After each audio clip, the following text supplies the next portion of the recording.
Hey everyone, this is Helena, and I'm so excited to be talking with my friend and fellow coach, Valerie Greene, today. She is a love and relationship coach who helps people connect more deeply with themselves so they can create more intimacy and connection in their relationship and really help inspire their partners to meet their needs. And I hope I said all that correctly. I forgot to ask you how I want to introduce you, but you guys all know Valerie, right? We have so many videos we've done together. Every time we do a video, everyone's asking me to bring Valerie back on because she's just a wealth of knowledge. And I always learn so much every time we talk, Valerie. So thank you so much for being here.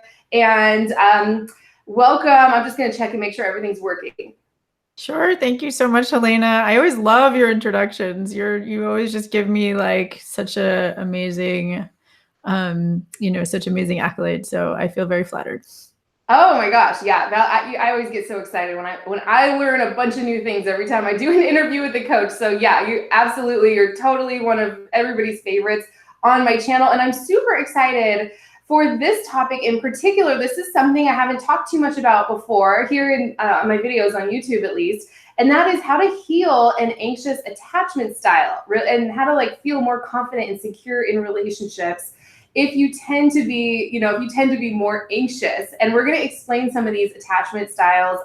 Valerie, is there anything you want to say first? Probably what would be helpful is to talk about all of them and how they are created and what they are, just for people who aren't familiar. Would that be okay?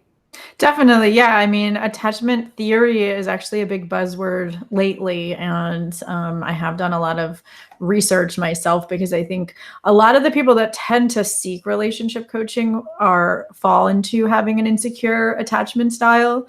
And so I really like to educate people on what that is and how you know what you are so that you can stop making yourself wrong. Because it's actually, first of all, not a pathology. There's nothing wrong with you for having an insecure attachment style. About 50% of the population has an insecure attachment style. So it's not like a pathology that, and also the good news about attachment styles is that it's a learnable skill for how to be more secure. It's basically, in a nutshell, psychologists and psychiatrists started studying attachment styles back in the 1960s, originally as a way to study the relationships between infants and their primary caretakers to see what really helped children feel secure with their parents.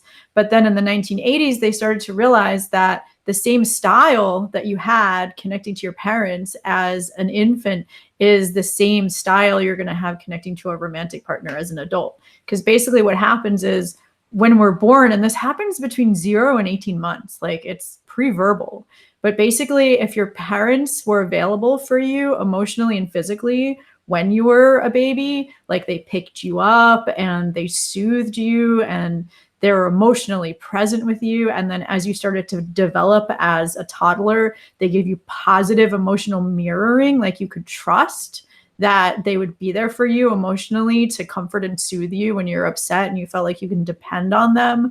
And they also gave you enough space to explore and they weren't just smothering. So, for the roughly 50% of us that had positive parenting like that, you're more likely to be secure, which means that you trust that people in your close relationships are there when you need them, that love equals dependability, that you feel safe, that you're not paranoid, and you learn that having feelings and needs is okay. Like it's okay to have needs and other people care about them. So it's really a positive belief system and also positive habits that secure people, which is about 50% of the population roughly, learn these positive beliefs and positive habits in relationships that allow them to then enter adult relationships feeling secure, and they're more likely to have happy, healthy, long-term loving relationships. And roughly 50% of the population didn't get that. And so they're usually either anxious or avoidant. There's so the 4 styles are basically secure, anxious, avoidant, and then there's disorganized. But we won't really talk about that because it's only about 5% of the population, but it's kind of a combination of anxious and avoidant.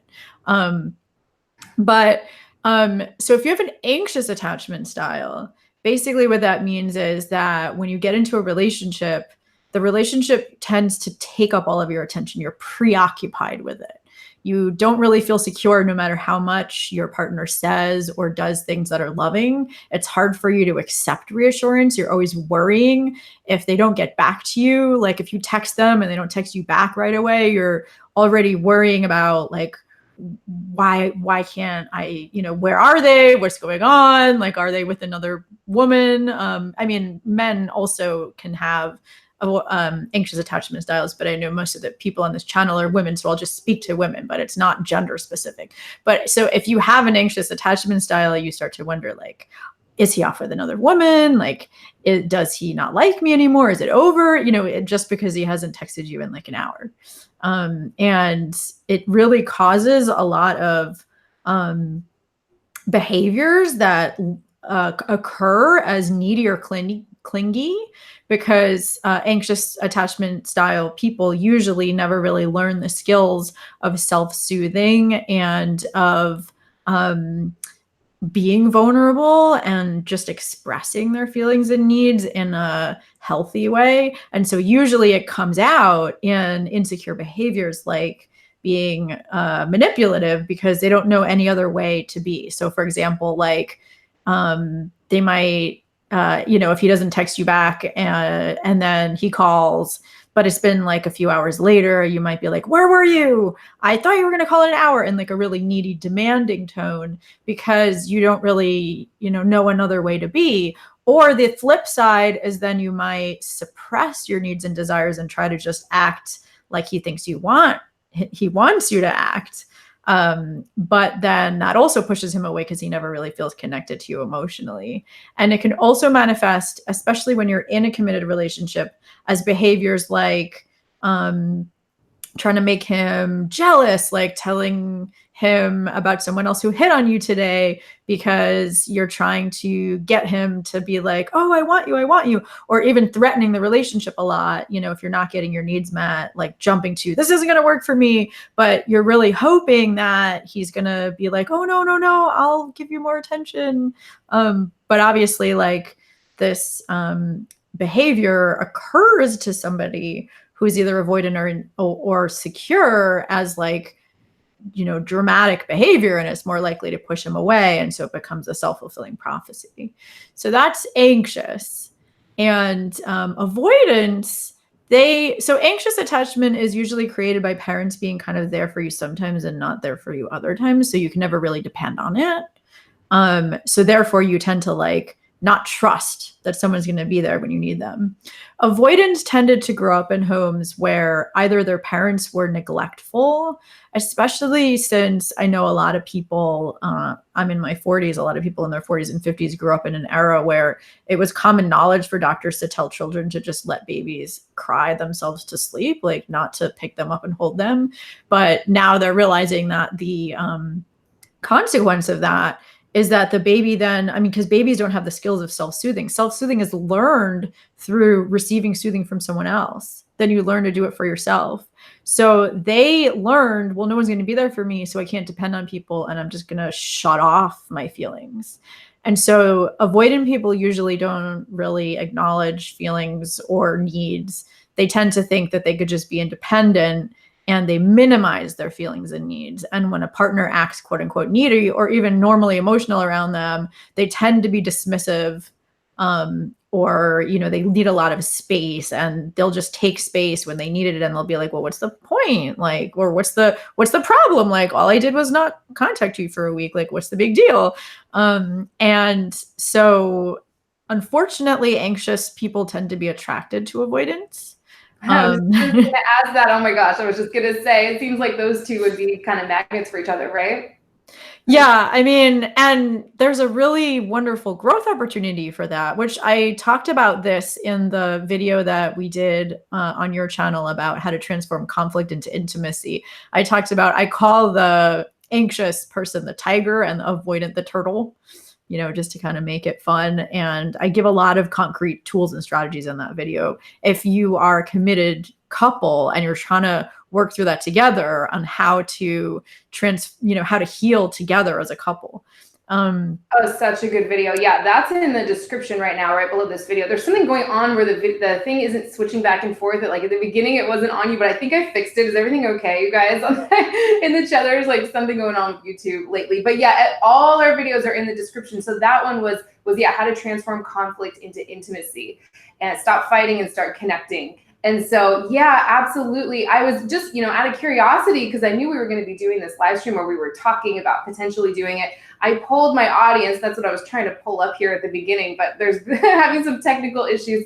59% of people, let's see, 458 people voted. 59% said they were anxious attachment style. Only 10% said they were secure. 16% said they were avoidant, and 14% said they weren't sure. So only 10% were secure. The rest either didn't know what they were, or the majority were anxious. And that didn't really surprise me all that much. I think people who are kind of drawn to this work have that anxiety. We were talking about that a little bit beforehand. I can totally relate to that. And do you mind if I check in the chat real quick? We got a lot of people watching live. Oh, sure. Yeah. I don't think I can see the chat, so I'm relying on you for that. Oh yeah, totally resonating. I did have like a few questions from people that emailed me that I'm happy to get to later. Absolutely. Yeah, we'll answer all of those maybe a little towards the end. And for everyone watching, if you guys have questions about this or experiences with this, like I certainly do, and I'm sure everybody does.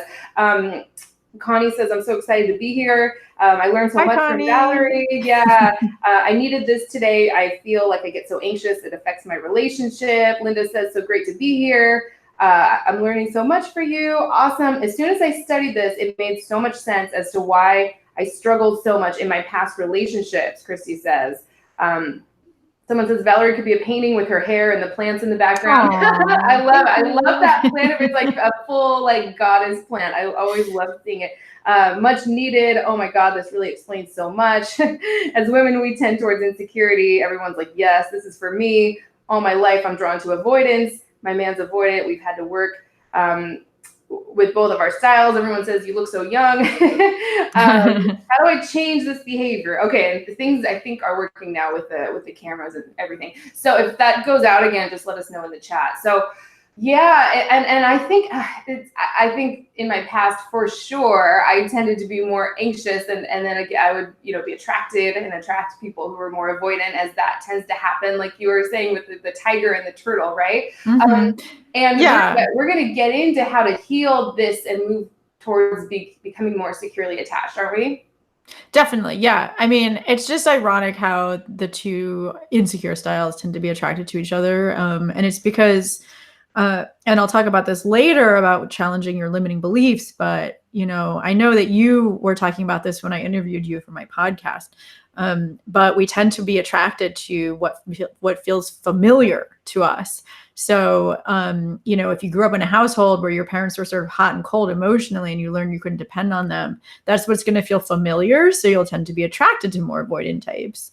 And avoidant types tend to grow up in households where they felt more smothered too. I wanted to point that out. It's not just that your parents might have neglected you, they might have been controlling or smothering. So then you learn like, oh, relationship means that I'm going to be controlled or smothered. And so they need more space.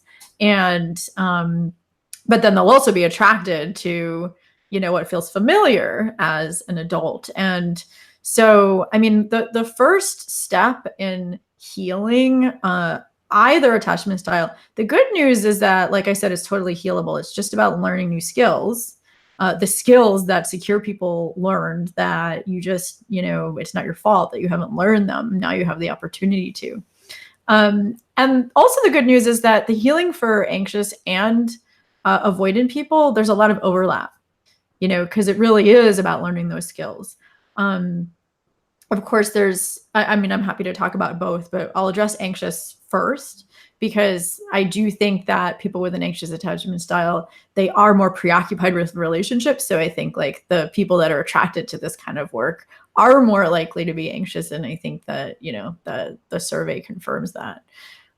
So the first thing that I want to say, but for both anxious and avoidant people, the first thing that I help clients do is to just take a look at And this is just kind of the surface work, the cognitive work, but I think it's important to do before we do the deeper work, is really how to challenge our limiting beliefs that are underneath our behavior. Which is something I know all coaches do, but I think it's really important here because if you don't really challenge the core limiting belief, then it doesn't matter if you learn these new behaviors. Because remember that secure people have a belief that got instilled in them in childhood that love equals people are going to be there for me. They care about my feelings and needs. I'm allowed to have needs. I'm not going to be smothered. I can go off and play and come back, and my parents or caretakers are gonna embrace me back, and they're gonna like create good boundaries, but they're gonna let me have freedom. Like these are all secure beliefs, and the behaviors come from those secure beliefs.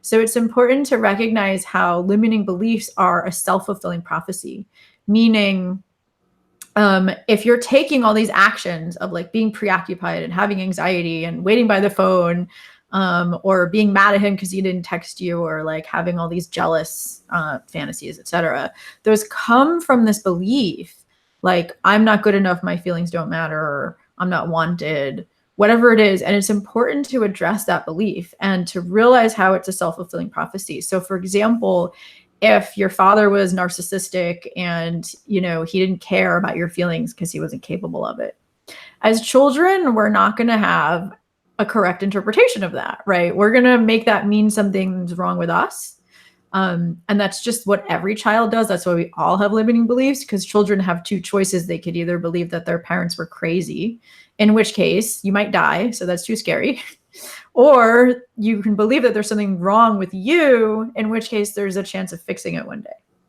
Oh, I love how you put that. Wow. Yeah. Or even just like, okay, this is what love feels like. It has to be, because there's an option for my parents to not care about me, because I will literally physically die if that's the case. So this is what love feels like, right? And then we go out in the world as adults and we kind of like teach people, we like hand a script to people, like treat me like this. This is the dance, the choreography that I know.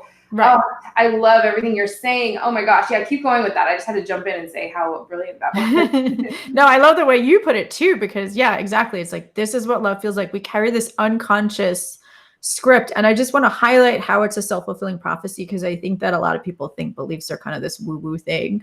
But it's like, let's say I develop a belief because my parents aren't there for me emotionally, that I'm not wanted. Right.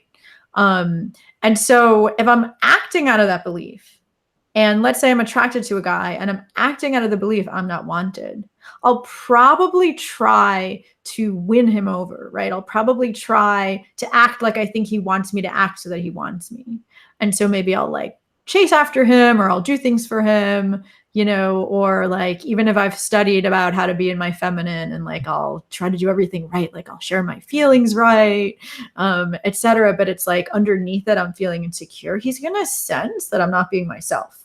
Totally. He's like, he's just going to be like, there's something wrong here. Like, she's not really expressing herself. Like, she's not a real person, so he's going to feel, I mean, she's not acting like one, like obviously a real person, but also, he's going to smell your inauthenticity, and then he's going to lose interest. And then you get confirmation of this belief that you're not wanted.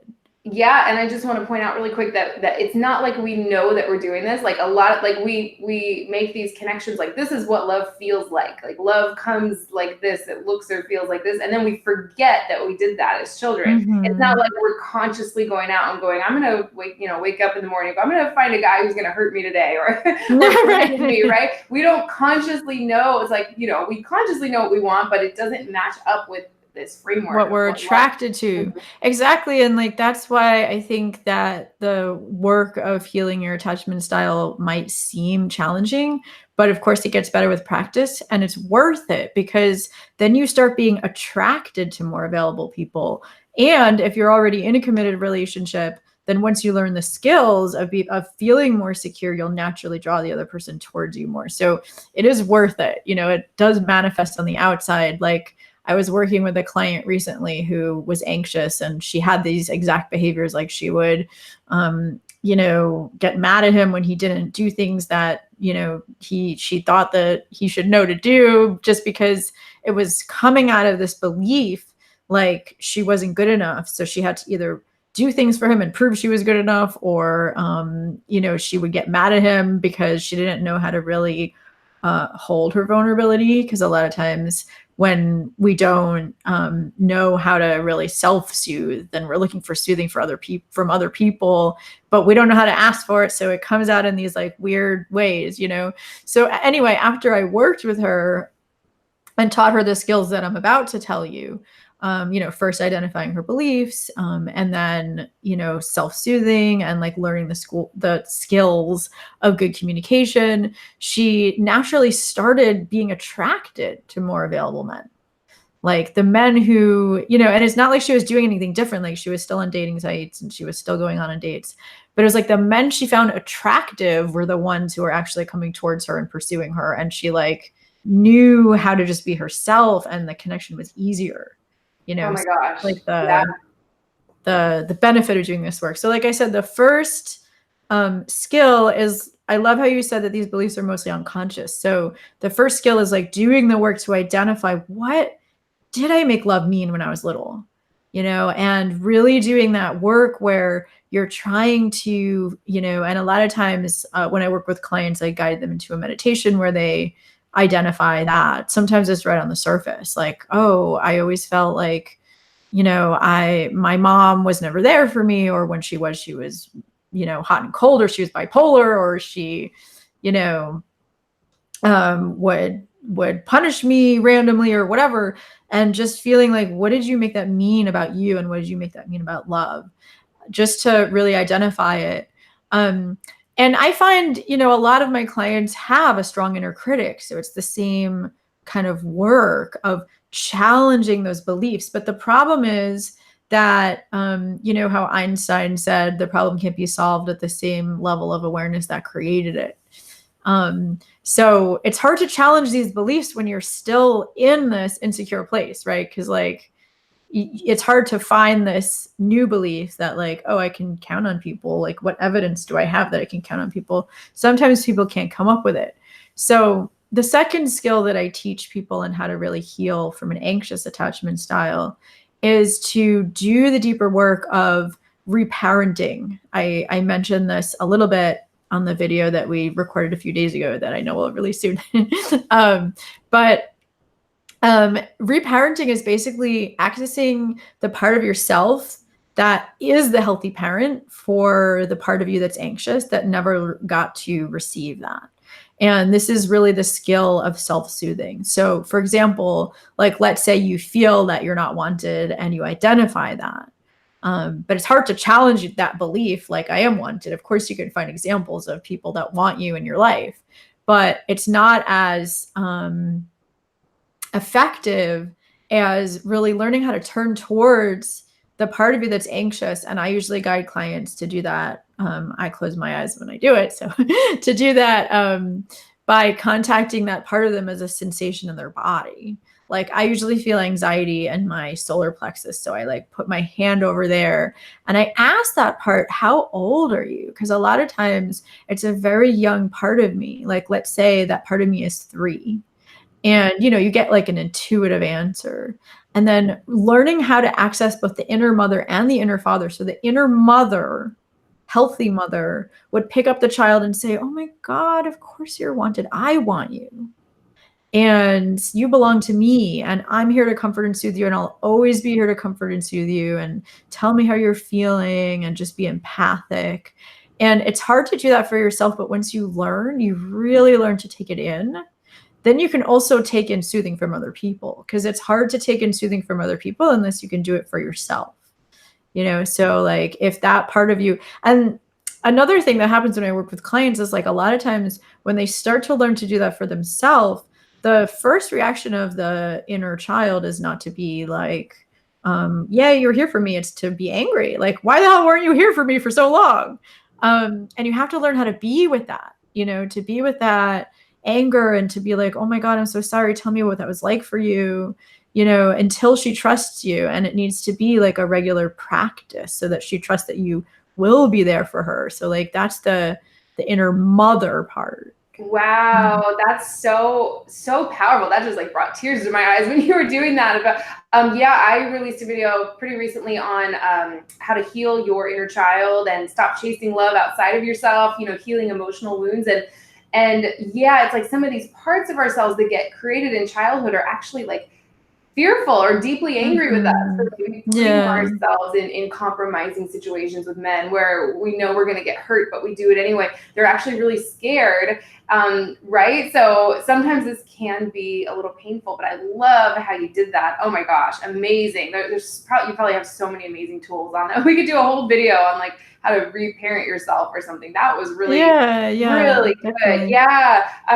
Yeah, I'm just scrolling through the chat here. Keep going with that. That was yeah. I mean, I want to say that like a lot of times, especially if you grew up in a household where those behaviors weren't modeled by your parents, sometimes it's hard to access that loving mother part of yourself because you never really had that modeled for you. So with some clients, I guide them to find somebody else that they can think of to imagine that they're comforting your inner child. Like I have a client who's really into the Buddhist monk Thich Nhat Hanh and his meditations. So I have her imagine Thich Nhat Hanh as her inner child and soothing her. And what would he say? So the point is like, you have to talk to this part of you who's anxious, which I'm going to call your inner child, the way that, you know, like, what's the truth about that belief that you're not wanted? You know, and it's like the truth, the real honest to God truth, you know, when you really tap into it is like, not only are you wanted, you know, but like the whole, you're an integral part of the entire universe. Like the whole universe couldn't be here if you weren't, you know, if you weren't here. Like there's no separating you from the rest of creation. You know, there's just like this really powerful awareness that gets created when you're really in touch with your higher guidance. And so I encourage clients, you know, to imagine that a higher being is comforting you. If you're Christian, what would Jesus say? Or if you're, you know, if you're Jewish, then like what would, you know, the I mean, I'm not Jewish. I know I look Jewish. But what would your version of God, you know, say to you about that? Or if you're not spiritual, then you could imagine, you know, if it was your grandma who was there for you emotionally, or if there was like, you know, somebody else that you really felt loved and cared about. It's really about learning how to take in that love, not need to get it from the person in your life. Although it's a paradox, you know, because we all do have attachment needs from other people in our lives. But once you learn how to receive that on an inner level, then you're not as, you know, needy with other people. And then you can learn the skills of making requests instead of demands, which I know that we've talked about in the video about how to inspire him to want to meet your needs. Yeah. Wow. Gosh. I'm like teary-eyed over here this whole time. Like everything you're saying is bringing up a lot of stuff. I probably need to go back and do that a bunch of times. Wow. Like that was really powerful. And for everyone watching, there's like so many people watching live. What can you come up with? Like, you know, what are some of your beliefs? I was just like, as you were saying that, I was trying to think of, I think mine is kind of like, you're not supposed to be here. Like you don't belong here. I think like circumstances surrounding like my birth and things like that. It's like, I always felt like I didn't belong. I was on the outside looking in. Even with my own family, and I have a great family. Like it's not, you know, it's not like I had some big traumatic thing or anything. But I think we all have these wounds, no matter what our childhood looked like, right? But yeah, definitely. Mine's definitely that you're not supposed to be here. Meaning like on this planet, you know what I mean? So I love what you said about if it's hard for you to reparent yourself, think about like, you know, somebody you admire, like what would they say to you? Like, and getting in touch with like the actual truth. But yeah, for everyone watching, or if you're watching the replay of this in the comments, it can be really helpful. Like what's coming up for you right now? What beliefs do you have about yourself that's causing you to, you know, put yourself in situations or attract situations that kind of play out that pattern over and over? Amazing. Wow, that was amazing. Do you have anything else to share about that? Yeah, definitely. I mean that, and first of all, I agree that we all have these insecure beliefs. And I also want to say that, you know, in some relationships you could be anxious, in other relationships you can be avoidant, because it depends on your partner. Like I used to be more avoidant with my ex because he was like so, you know, always coming to me and like pouring love on me, and like I felt a little smothered, and so it's like I was more avoidant. But in my current relationship, I tend to be more anxious because like I just he's really my imago, which I don't know if everyone's familiar with that term, but like Harville Hendricks and Helen Hunt, they have a theory that we tend to attract people that kind of mirror the positive and negative characteristics of our caretakers as children. So it's like he brings up a lot of my triggers from childhood so I could heal them. And a lot of times I feel anxious, and the main skills to learn on the outside after you are able to self-soothe is to get vulnerable with your partner if you're in a committed relationship. And because when I'm vulnerable and I just say I'm feeling anxious, I need you to just hold me. He comes over and does it every time. But what tends to happen is, because we're operating from these limiting beliefs, like I had something come up the other day actually where I wasn't sure we were going to have time to connect before he went away. I wasn't even aware that was going on under the surface, because he was a little bit like, well, I'm not sure we'll have time. So instead of like even knowing or admitting that I felt insecure, like I got really annoyed at like little things that happen all day. And like he got annoyed that I was annoyed, and we wound up getting annoyed at each other. And that's what tends to happen when people don't really own their vulnerability and their needs in a healthy way. And like, we had to actually spend time just getting connected and realizing that the reason I was so annoyed was because I felt anxious and I didn't even realize it. And I was worried that we wouldn't have time to connect. And, as soon as we realized that, like, we weren't annoyed at each other because we knew, what the real attachment need was underneath. But it's like, nobody's perfect. Even I get into periods where I'm not aware of my more vulnerable needs underneath, so I can't soothe them, and then I like start acting out. So I just want to validate that everybody has this going on. And the key skill in relationship that makes people secure is not that they don't feel insecure anymore.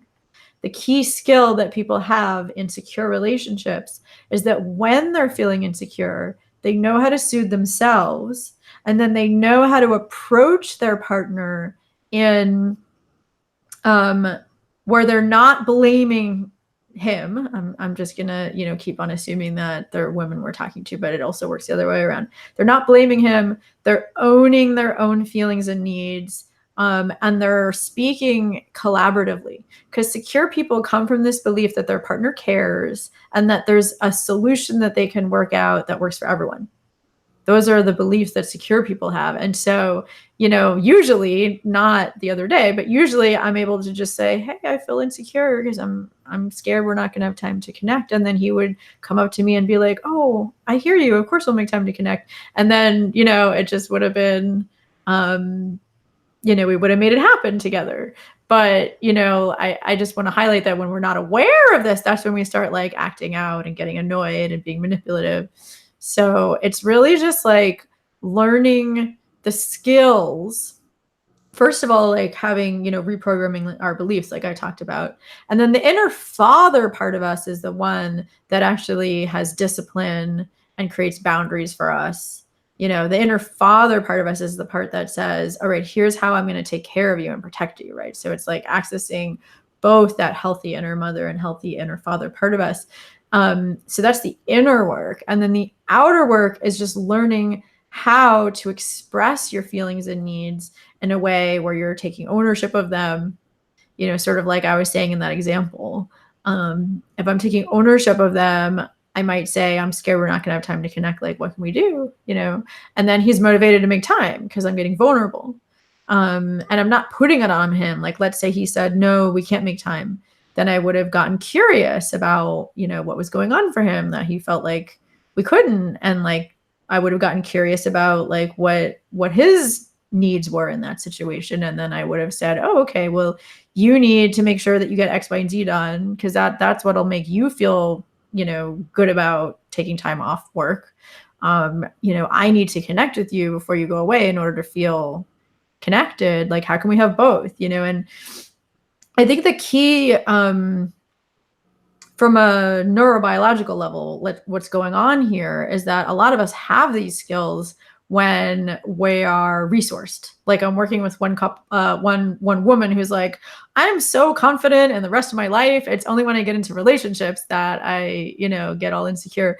And so a lot of times what that means is that, we need to like access that confidence. We need to like access those positive beliefs in relationship. And we need to really recognize that having attachment needs is legitimate. And that's the main healing for avoidant people. It's really recognizing, because avoidant people believe that like people shouldn't have needs. We should just be self-sufficient. So that's why I think a lot of anxious people, being anxious is actually an advantage, because you have so much love to give and you really want to grow in relationship. Like you really want this healthy, secure relationship, and you're willing to do the work most of the time if you're an anxious person. Avoidants are a little more challenging, because that belief that that joke that how many therapists does it take to change a light bulb? I've never heard that one before. So just one, but the light bulb has to want to change. Oh my God, I love that. Wow.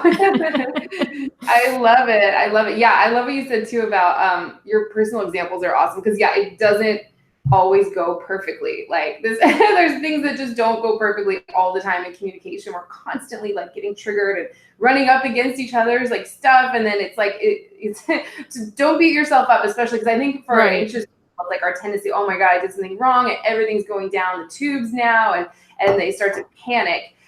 When things can actually, I always say relationships can recover quickly. Men can turn around on a dime, but you have to stop beating yourself up, right? That's the first step. So is that a thing? Do anxious attachment style people tend to beat themselves up a lot, or am I just like definitely Okay. And it usually comes from this phenomenon as children, that it feels safer to make what's happening be that there's something wrong with us. Like that's what we make it mean. And so usually people that are anxious have a strong inner critic. And it's important then to look at the inner critic as a part of you that has feelings and needs. Not believe what it's saying, but recognize like, oh, I'm criticizing myself because that's a habit I developed as a child in order to feel safer. Like it feels safer to beat yourself up so that you feel bad. Because then when other people are beating you up and criticizing you, it actually doesn't hurt as much if you're doing it to yourself first, Wow. So I know it's horrible. But it's like, once you recognize that the positive intention underneath the inner critic, like then I help clients to really relate to the inner critic has feelings and needs. Like maybe the critic is scared because, it wants you to measure up. And, I think, that's why it's important to access the inner father part of us, because that's the part of us that like has goals and boundaries. It's like our inner masculine. Because once you really like, I feel like the feminine part of us is the part that's like, I want myself, like I'm going to nurture and comfort myself. The inner father part of us is like, I am going to get shit done. Like I am going to measure up, Totally makes sense. Yeah. I always say with this inner critic thing, because I have that, I think a lot of us do, it's kind of like, you want to separate out your inner critic from all the benefits you think you're getting from that criticism, right? Because a lot of us think, well, if I'm not hard on myself, I'm going to turn into like this lazy slob that never gets anything done. It's just not true. I mean, I believe it's not true, right? Like if you have a desire for more love in your life, or if you are compassionate or you want to serve others, like those qualities are yours, whether or not you have this inner critic. So I love everything you said about that. Wow, that is just so true. Do you mind if I, like read off some of these questions, because we're getting so many. Definitely. Yeah. And I know that I got email we should do a questions whole too. other video on that. Wow, because oh my gosh. But do you have anything more to say on that? Because that's super important, everything you said about that. Yeah, well, first of all, about the inner critic, I know Kristen Neff, I've read a lot of her research. She's actually done research on self-compassion, and she's proven that people who have a strong inner critic actually don't, the people that are hard on themselves are actually less successful than the people that are compassionate with themselves.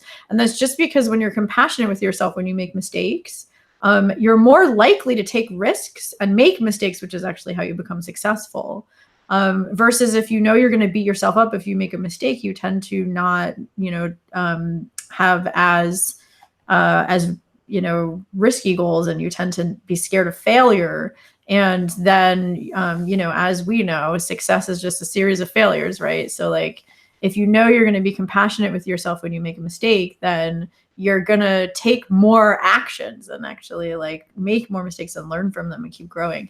And actually, I think that's a really great microcosm for how we are in a secure relationship, because one of the main benefits of having a secure attachment style, which, like I said, is totally learnable, is that they have proven, and this is actually why people that are married are healthier and live longer and all that stuff in happy marriages, not in, unhappy marriages, but that in happy marriages, there's a secure base. And that's the main definition of what makes a secure relationship, is that you feel like you have this secure base that you can return to. So that allows you to feel like you can go out in the world and take more risks and, challenge yourself, because you know that if you have a failure, that your partner is going to be there to have your back and soothe you and comfort you. So I think that's also the main argument for like why it's important to reform your inner critic, because we treat other people the same way that we treat ourselves. So like if I'm treating myself harshly, I'm probably going to be harsh on my partner when he makes a mistake. And that's not going to lead to a feeling of security in the relationship. I was just going to say that. Oh my gosh, you totally read my mind. Yeah, because, and even on a subconscious level, like if a man sees that you're always beating yourself up, you're always hard on yourself, believing yourself, he's going to go, oh my gosh, she's never going to accept me. Like if she's always judging herself, she's never going to she's never going to accept all the parts of myself that I don't even know if I accept. And of course, this is happening on like a subconscious level, right? Subconscious level, right? Exactly. Yeah. And so the key there is like, yeah, sorry, I interrupted you. Oh, no, go ahead. Yeah, I'm like so excited. I just want to I could talk to you forever about this. You're so smart. Yeah, what were you about to say? Likewise. But yeah, the key there is having self-compassion and learning how to soothe yourself when you fail and have a mistake. And at the same time, like this healthy inner masculine part of ourselves can ask, like, what am I learning from this? What would I do differently next time? What am I going to do to make sure that doesn't happen again, or that I'm taking away that I can do better next time? So like having a realistic evaluation. Okay, love it. Yes. So important. Oh my gosh. Okay, let me read you a couple of these questions. We'll maybe like answer them quickly. Yeah. If we can, I know we're like running out of time already. I know. I mean, I have a lot of questions to answer too. So. Okay. All right. We'll go quickly. Someone asked how to identify, how to change this behavior. I think we've already gone over that, so that's good. I've read that the underlying belief for both anxious and avoidance is fear of abandonment. Can you please discuss? Any thoughts there, Valerie? Definitely. I mean, and I think like what I've heard is that the key fear underneath anxious people is abandonment, and the key fear underneath avoidant people is rejection. I know they sound kind of similar, but abandonment is actually being left, that you're not wanted. And rejection is like revealing your true self and having your partner not like it. So I know that like those are kind of similar, but check in to see if that's true for you. But what I want to say, which is really, might be controversial, but a healthy adult is not capable of being abandoned, because abandonment means, like, the definition of abandonment is that you need somebody to take care of you and then they leave. And so children can be abandoned, and elderly people who are dependent, or people who are sick in the hospital, whatever, could be abandoned, or disabled people who need to be taken care of can be abandoned. But as adults, the main thing that would hurt if we're abandoned is that we're also abandoning ourselves, because we don't actually need a particular person to take care of us. we can take care of ourselves, but a lot of times people don't know how to take care of themselves emotionally. So that's where the self-soothing and the reparenting work comes in, because if you know that if your partner leaves, like, you're not going to be devastated and you're not going to die, because that's really like the key reason that children are terrified of being abandoned, because they really would die, if their parents left. I mean, I know in society now we have all these things in place like adoption and foster care, but you have to recognize that your body evolved before that stuff, happened. So you literally did believe you're going to die. And that part of you that's scared of being abandoned does think you're going to die. So it's really about reassuring yourself that you'll be there to comfort and soothe yourself. And obviously it's going to feel really sad if you're left, but that it's not going to be devastating. So that's why it's important to do that inner work. So important. Oh my gosh, that is just so true. A lot of people asking questions like, can you be both? Can you be like more than one? Yeah, definitely. And like I said, it really depends on the attachment style of your partner. Like, if you're with a secure partner, you tend to become more secure. If you're with an anxious partner, you tend to become more avoidant because you feel kind of smothered by them. And if you're with an avoidant partner, you tend to become more anxious because you're not sure if they're really there for you, so totally. And then there is that fourth attachment style that is kind of a combination of both. That's the disorganized style. Usually people with that style come from abusive homes where their parents were loving sometimes and abusive at other times. And so you crave love and you want to get close to someone, but then when you do, you fear, you fear that intimacy because it wasn't safe. And so you push it away.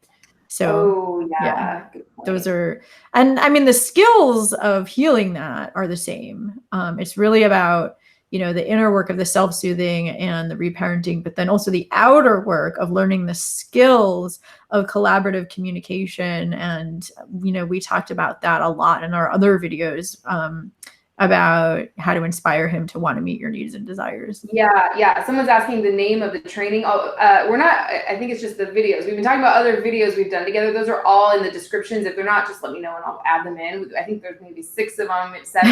I always include them because everybody always asks to include them after I do a video with you. Yeah. So let's see. Would avoidance make plans and blow you off? Not call or text to let you know plans have changed and leave you hanging. Is that an avoidant thing or is that something else going on?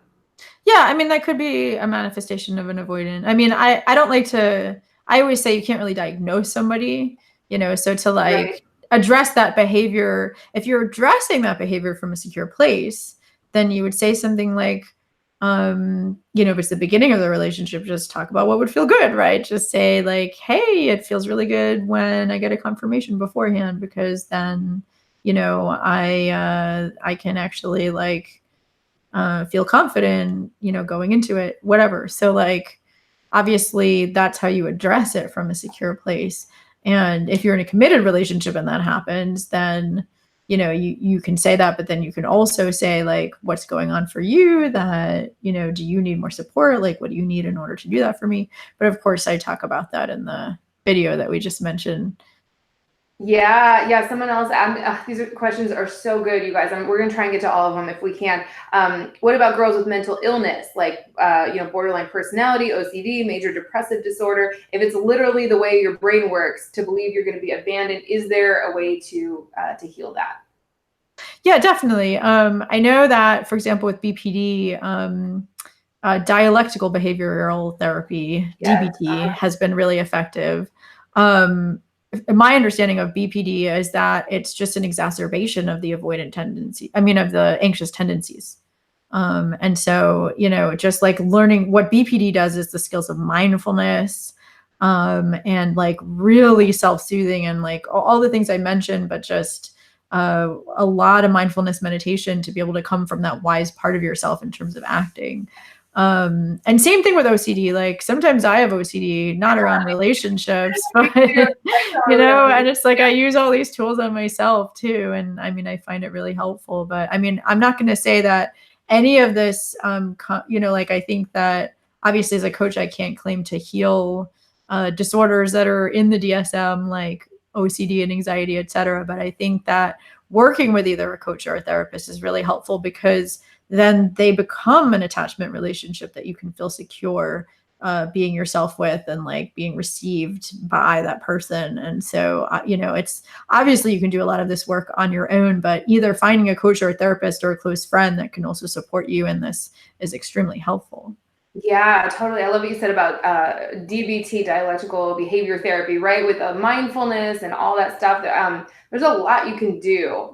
I truly think that that's not like a life sentence. I think you can. It might look like growing out of it, but I think there are definitely things you can do to like become. And I think that that's a really important point. Maybe it's just like an exacerbation of this anxious attachment style. Like, oh my God, this person's going to leave me, so I'm going to go to extremes to try to make sure I don't get abandoned and things like that. Obviously, that's just one example. Wow, we could maybe do another video on that. That's a huge topic, I think. I'm interested in that with my background being in psychology. Okay, this is such great information. Everybody's totally loving this. You guys are so awesome. I just want to make sure we get to everybody's question who's here live. And Valerie, yes. I know you have some too. Do you want to read yours, the people who sent them in before? Do you want to do that, or is there anything else you want to share before we jump into that? Oh, sure. Yeah. I mean, like I said, I think like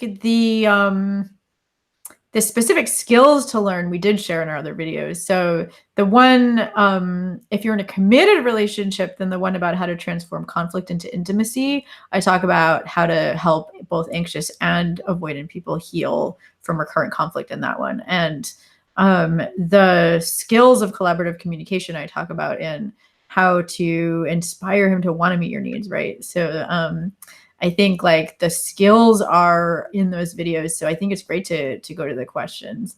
I forgot all about the oh my gosh, those videos were so helpful. Just for me personally, they're all in the description for everyone watching. Go check them all out. There's so much information in them and very specific tools. You guys are going to love them. But yeah, let's go ahead with your question. I feel flattered. Yeah, so people emailed me questions. So one woman asked, like she thinks that she has an anxious attachment style, and that's caused her in the past to like overshare, and now she undershares with her, with the men that she dates. And then that cost her a relationship recently because he didn't feel enough of an emotional attachment, because she was undersharing. So I think that, like I said, the tools of learning how to really challenge those limiting beliefs that those behaviors are coming from, that's what's underneath the oversharing or undersharing. It's that you're trying to kind of prove to him that you're lovable, is what I imagine is going on. Like, obviously you get to decide what it is for you, but like really challenging those beliefs like I talked about. But then also I think like in the beginning of a relationship, it is important to recognize that the person is building a model of who you are in his head, right? So it's important to share your positive feelings often. That's how you develop an emotional connection. So, just all the tools that Helena, I know that you talk about in all your other videos about how to share your positive feelings a lot with men. And of course, I also share the same ideas about that. Like, I think maybe you could post another video about a video that you teach about how to share your feelings with men, because I know you. Oh, yeah, we did a great one too. Yeah, one of our top viewed videos, how to share your feelings and needs in a way that brings them closer. That. Yes, of course. Right. That one is, that's one that we did, and those are in the comments. So let me know if that answers your question if you're watching this. Another one says, if you're in a relationship where you have a deep connection and get along really well, but both of you have an insecure or anxious attachment style, do you talk about it, or is it better not to? And how can you help each other heal? So I think that if your partner is conscious and willing to grow, it's great to talk about it and share those tools that I teach in the Transforming Conflict into Intimacy video. But if it's the beginning of a relationship and you think he's avoidant and, you're not sure if he wants to learn and grow, then it might be best not to like bring up attachment styles.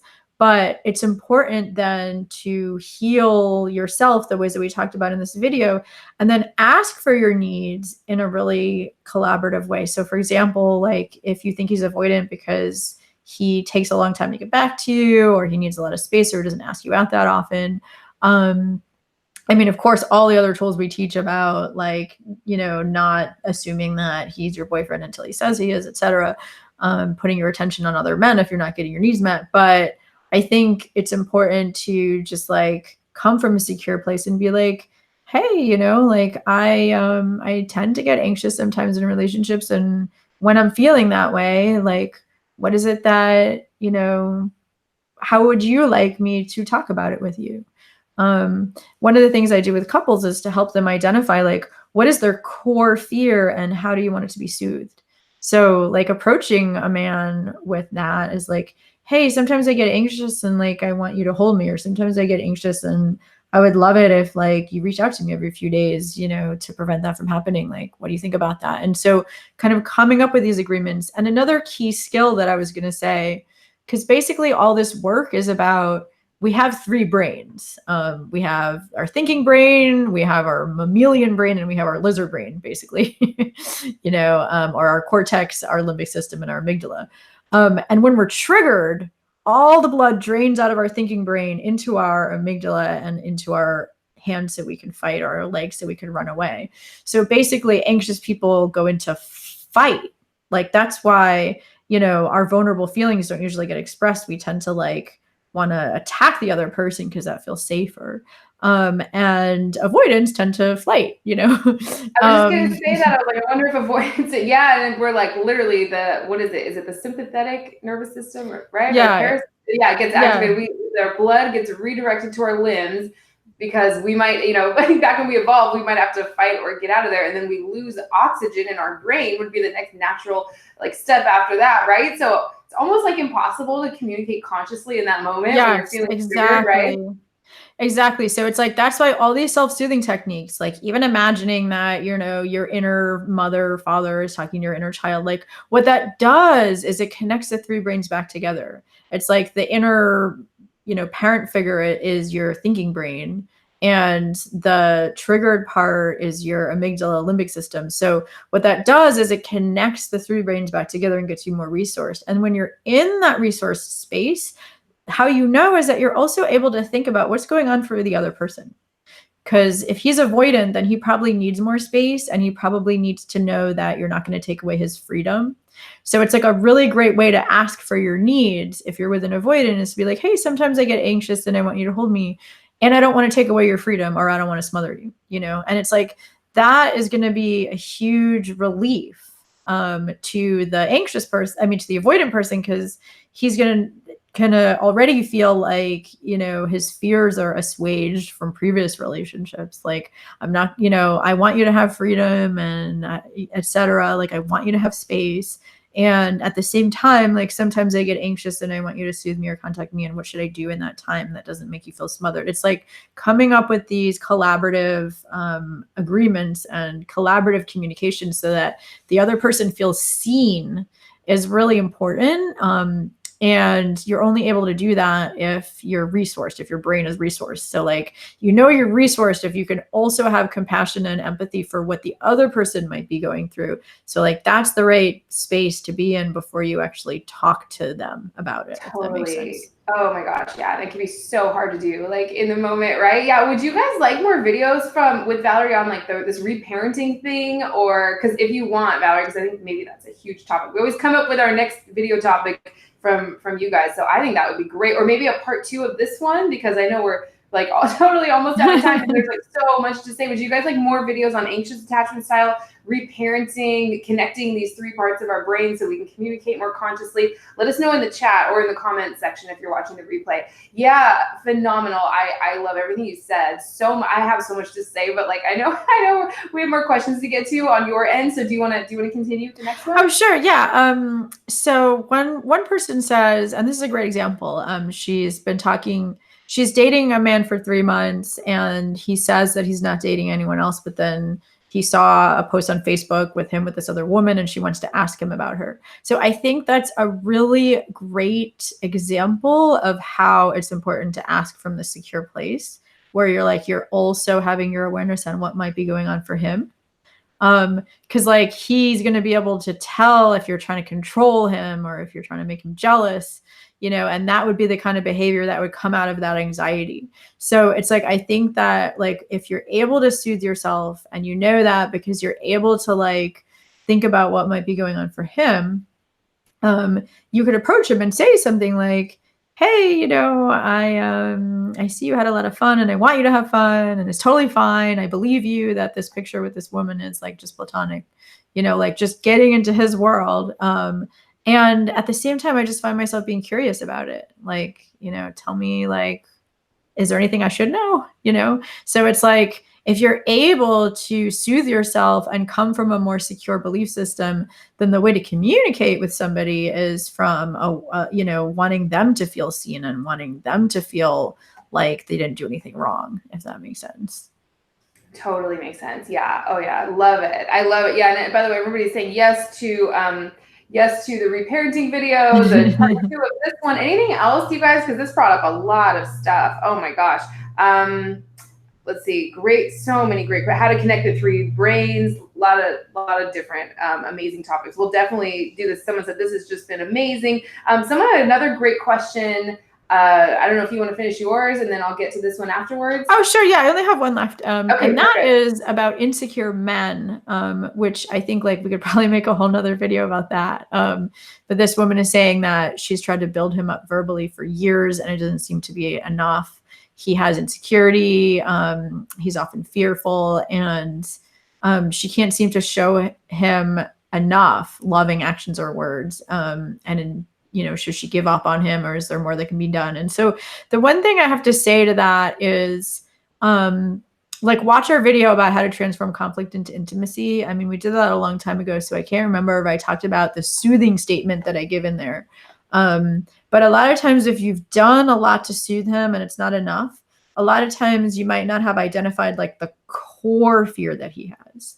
So like a lot of times what I do when I work with couples is, or when I work with singles is just to, when I work with just one person of a couple, but like in a committed relationship, it's possible to like really teach the other person how to soothe you in a way that you can really take it in.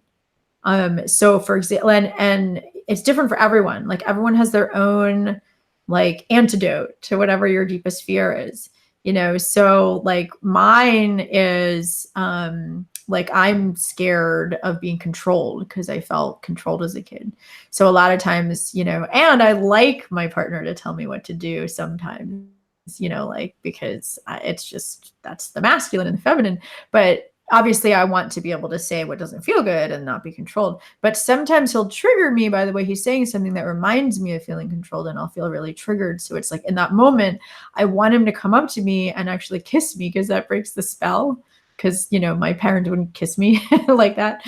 And say, I'm not your dad and I'm not trying to control you. And I want to, find something that works for both of us. And it snaps me out of the spell. And it's like, then, I'm not triggered anymore. And so that's unique to me, but it's like, I wonder if you could figure out what's unique to him that would really help him feel soothed. And like, how does he want your tone of voice to be when you say that? How does he want your body language to be when you say that?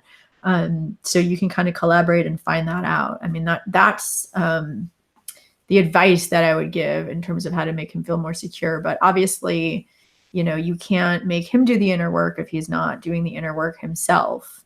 So, in that case, I would have to talk to you more to figure out, if he is capable of changing, because where there's a will, there's a way, but it depends on if he is really doing the work. I love everything you said. It's actually super, oh, my screen just froze. Everything's still okay? What is going on with YouTube today? I don't know. I hope, can you hear me okay, Valerie? Yeah. Okay, all right, I think we're back on. So this last question is related to that actually, so it's kind of perfect. She said the other person admitted that, if the other person admitted he has avoidant qualities and they probably don't have the skills to improve, can you guide them on how to improve, or is that too direct? What a great, I love that. Breaks the spell too. That totally made me smile. I love it. Yeah. Someone else said they have tears in their eyes. Just, yeah, I was like totally teary-eyed through that whole reparenting thing, which means that there's probably a lot there that I need to go back to. Oh yeah. And I mean, it's like, I do it all the time with myself, a lot of times, I'll actually like revisit old memories and like, help, like I know neurolinguistic programming. And so I like reprogram the memories like inside my own visualization. Like it's really fun stuff. Oh man, we totally need to do so many videos on that. Oh my gosh. Yeah. So to answer this question, if this guy's avoidant, and he doesn't know the skills to improve. Can you guide? Yeah, I think your screen did freeze, so like hopefully people can still hear me. Him on how to do it, or is that Okay. too massive? Yeah, I heard the question though. So Okay. yeah, I mean, you can absolutely, like, it really just depends on if he's willing. You know, it sounds like the question implies that he's willing. Can you guide him? If he's not willing, then, you know, then no, then it's just about your own inner work, you know, to inspire him, like we've talked about in our other videos. But if he's willing, then absolutely. A big part of how avoidance can heal is, first of all, just admitting that they have feelings and needs, because a lot of times avoidants repress their own feelings and needs. And so like a skill that I teach to a lot of my clients is nonviolent communication, because it's all about learning your feelings and your needs and learning how to express them. And so, you know, if that's something that you're willing to do together, is like having a daily practice of like checking in with both of your feelings and needs, and, you know, just like holding space for each other, listening to them, helping brainstorm how you can get them met, even if it's not by each other that day. That's a really, really great way to help each other start to heal together, is just being like, well, what are you feeling and needing right now? And what am I feeling and needing right now? Amazing. Oh yeah, I really like that. Okay, and I kind of am feeling a little anxious that everything's gonna totally like shut down. So I felt like that was the last question that I saw. So I kind of want to wrap up and talk about your free gift, and of course any last words of wisdom you'd like to share. We're a little over on time. Unless there's anything else you'd like to share before that, we'd love to hear about your free gift. 2 free gifts, actually, they're both in the description right now, below this video. Yes, thank you so much, Helena. It's funny. It's a self-fulfilling prophecy. We're talking about anxiety, and therefore the technology is not being dependable. Totally. Oh my gosh. I feel like there's always something. And then I go, well, my story is there's always something. Then of course there's always something. So I'm constantly reminding myself of my own tools and everything. Oh my God, me too. I mean, it's like we teach what we need to learn, you know, definitely. Yeah, absolutely. Oh, she said, well, but feeling awkward if it's coming from me. I was thinking the whole idea is too intimate. Okay, so hopefully that helped. That was the person who had that question. Yeah, let's talk about your free gift, and then we can wrap up after that. Yeah, wonderful. So, and I encourage everyone to, you know, ask their questions in the comments, and I'll try to be good about answering them. I don't usually get notifications for comments on Helena's channel, so she usually like reaches out to me and reminds me. So if I don't get back to you in a timely manner, I'm not avoidant. I want to answer your questions. So yeah, I mean, well, I'll talk about my free gifts first. So I do have a free gift called Manifest Lasting Love. And that is a really great guide for the skills in terms of how to share your feelings and desires with a man in a coming out of a sense of security. So I think that has 5 steps for how to share your feelings and desires with a man in an inspiring way. And my other free gift is called the Magnetic Dating Formula. And so that is for women, not specifically secure women, but it's like really insecure women, but it's like really how to identify the most important values and vision that you have in a relationship, and like how to meet the kind of man that's really right for you. So those are both free. And of course, I also have my podcast, which I think you have a link there below, which I have an interview with Helena in, Yes, which is a really great. I mean, that actually like had a lot to do with this too, because we really talked about reprogramming your limiting beliefs there too. So I loved what you said in that video. Oh yeah, absolutely. Yeah, and there was something else. Oh, I also have a link to apply for a free breakthrough session. I don't even know if you're taking new clients at the moment, but maybe for people who are considering hiring a coach. Valerie's totally, obviously, a complete expert on how to heal this anxious attachment style and a whole bunch of other things, right? So that link is in the description right now. I probably should have asked you if you were even accepting. Oh yeah. I mean, you're always welcome to apply, because, you know, I know this video is going to be up for a while, and I do have a couple of free spaces in my calendar at the moment. So you're always welcome to apply. I do offer a free 90-minute breakthrough session. And I just really like to spend a lot of time connecting with you and hearing your story, because that's the only way that I can make recommendations based on you and your uniqueness. And so I do invite you to apply if you're looking to hire a coach and you want to find out if I'm the right person to support you. Oh yeah, I refer clients to Valerie all the time because she's obviously a total genius. We're getting so many more requests for reparenting videos, adult children, alcoholics. Yeah, oh my gosh, yes, I can relate to that myself. Wild woman. Let's see. Someone else says brilliant communication does help when both parties are happy to find a solution. Nothing wrong with setting boundaries. It's something a man can respect. If for whatever reason I missed your question, I didn't do it on purpose. It's put it in the comments section below and we can get to it. I tried to get to everyone's, but everything was like kind of flashing on and off. So I hope this all turned out okay. Valerie, thank you so much. This was amazing. Any last tips you want to share? Obviously, we probably need to do a part 2 of this one because there's so much to work on and talk about. And hopefully you're open to that because I think that'd be amazing. Oh yeah, always. I love our videos. They're always so much fun for me. But yeah, I mean, I think that the most amazing thing about having an anxious attachment style, like I said, is that, or an avoidant attachment style. But I think like if you're already secure, then you just have other areas to heal in your life. But like healing is so fulfilling. Like, I mean, I do this work because I've done a lot of emotional healing myself in relationships and I wanted to share it with others. And it's so like, I know it might seem like a lot of work, but it's like the most fulfilling thing in the world when you realize that the thing that you're most afraid of happening is that you're unlovable. And that's so not true. And just like realizing and being able to take in this love and feel that sense of security within yourself and then attract people that are more secure, to feel this sense that, you have somebody who's got your back, who's going to be there when you need them. And, you feel this sense of secure love in your life, that's the most fulfilling thing in the world. I know they've done that really long Harvard study that showed that when people are like in their 70s and 80s and looking back on their life, the thing that determines happiness the most is that the quality of their relationships. And, so if you're here watching this video, just know that this healing work is possible and that it's worth it. Totally. Oh my gosh, I could not agree with you more. That was beautiful. Everyone's just saying thank you so much. This was so helpful. Great video as always. Ingrid, I'm so sorry. I must not have seen your questions. They must not have shown up for me. A lot of things are not showing up for me right now. If you can just maybe copy and paste them in the comments down below, because I'm not seeing them in the chat, and then Valerie and I can go through it and answer them. Valerie, if you have time, would that be okay? Yeah, definitely. Okay. Yeah, you're always so good with that. Okay, so this was amazing. Thank you guys so much for staying all the way to the end. We went a little long today, but this was an important topic. We should definitely do some more videos, about this and the reparenting. And there's just so much. There's just like this endless, infinite possibilities of things to talk about, and it's always so much fun with you, Valerie. So thank you so much again. Thank you so much.